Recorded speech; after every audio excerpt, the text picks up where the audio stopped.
要10磅ไก่แล้ว真的得10磅ไก่这么多个找那嘎个的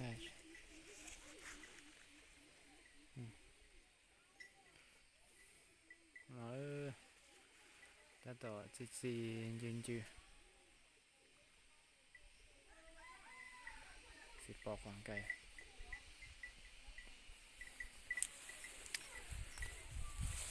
ตัวน้องใส่กับเมื่อขอแม่น้องซอยแต่เจ้าต่อนะเจ้าต่อเอาไปเจ้าบ่คือนะตาต่อเธอ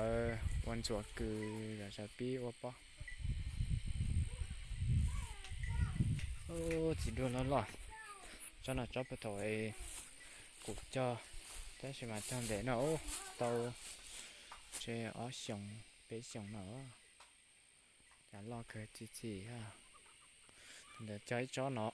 ใจจ้อโดนได้cho bất cứ nào nó sẽ cho nó to cho nó chết bọc cá đưa lên lia thế để lúc xa hết bọc cá ôi lửa cho nó đưa lên lia cho nó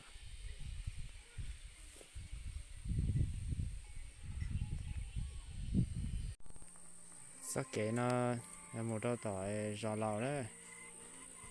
bên lúc giò bên nhau chơi để nó để cho giò chia này lúc ta chỉ nói giò chế bơ luôn này nó cho giò chia thì chắc cái nó để phải đâu bút tỏi khui giò và nó để đã được bút sát thì nó phải bút thì khó đến đó thì răng để được bút săn đầu để lúc giò lầu nhá bút tỏi lúc trong xe đu để săn trổ rồi chuối cho cái tí là nhớ tỏ cho nên chỉ phải xem là nhớ tỏ hỏi cho để cô nhai là nhớ tỏ nọ thế chờ tôi tôn xa thế chỉ tiêu thế thì nó vào chế chờ các kia khổ kế nó sao